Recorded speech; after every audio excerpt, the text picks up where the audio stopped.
Joining us now for the Republican response to the Democratic agenda is Representative Jody Hice, the congressman serving Georgia's 10th district. So, Congressman, am I exaggerating here? Is the border crisis not as serious as I'm making it out to be? Or is it clear that the White House and Democrats in the Senate, as well as the House of Representatives, are just not taking this crisis seriously? Yeah, there's no question this is a full-blown crisis. We are already seeing more migrant children in custody right now than we had at the peak of the Trump administration, and that we're just 2.5 months into the Biden administration, and already we are topping the peak times of 4 years of Trump. And then Trump, of course, fixed the problem. You know, here we have all that's needed is to enforce the laws that we have on the books, and that is people come into this country legally, and there's a way to come here properly. But when you open the borders, invite people to come like this administration is doing, this is the type of crisis you get. And we are already seeing 25% of the children are testing positive for COVID. We have no idea what those numbers would be for adults. But we are opening our borders for who knows what coming into our country, while at the same time the Democratic policies continue to shut schools, shut down businesses, and restrict the freedoms of the American people. They've got this totally upside down. And even when it comes to the response as well, I mean, we've seen reporting, for example, that no longer are they following CDC guidelines when it comes to COVID. I know that those facilities, what used to be called cages, but are now being called migrant detention facilities, are overcrowded. We see that there's a large number there. And as you mentioned, there's cases where COVID positive individuals are coming over the border. That puts law enforcement at risk. It puts other migrants at risk.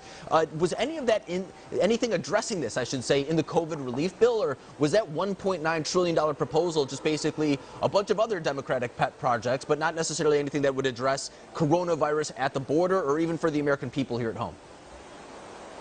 You're exactly right. There's $1.9 trillion of absolute wasted money. About 9% of it goes towards COVID-related problems. 91% of it is nothing but Pelosi bailout programs. Cities like her own city of San Francisco getting billions and billions of dollars, while other cities and states that have been very responsible in keeping their economies open, businesses open, and so forth, are having to pay the bill for those other cities and states. Yeah, this is absolute wasteful, irresponsible spending.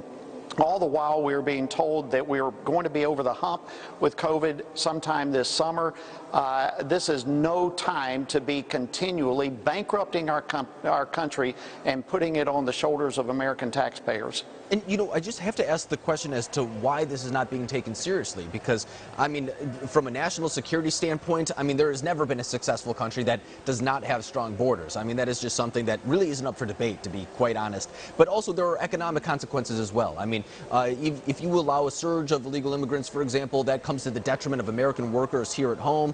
There are a lot of people saying that this is just part of, for example, President Biden's future amnesty proposal, things of that nature. And we also see Democrats just trying to reform elections more broadly. So maybe it's not necessarily about that. But I do want to ask you, what do you think is the reason why they won't take this issue seriously? Is it any of those issues that I just laid out?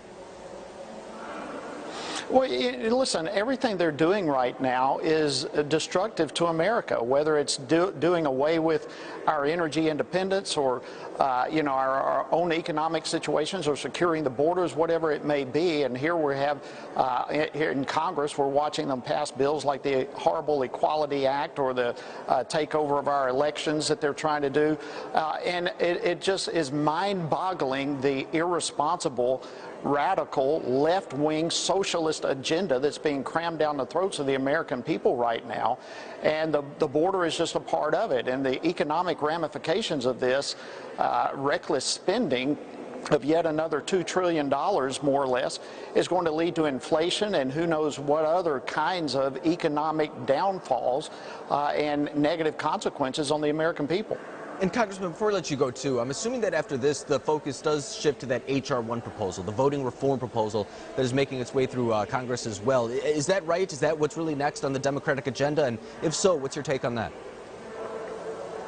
Yeah, again, the last thing in the world we need is the federal government taking over our election system. Our founding fathers designed this very specifically, that it would be spread out throughout all 50 states, and the states are to handle their elections. And part of that, interestingly, and I would encourage people to go check this out for themselves, but our founding fathers did not want foreign influence in our elections. They did not want ambassadors and so forth from other countries being here with the federal government in charge of our elections, and by bribery or whatever tools that they had accessible at the time, influencing the elections. So in great wisdom, our forefathers got the election out of Washington, D.C.'s hands, and they spread it throughout the various states for a very specific reason.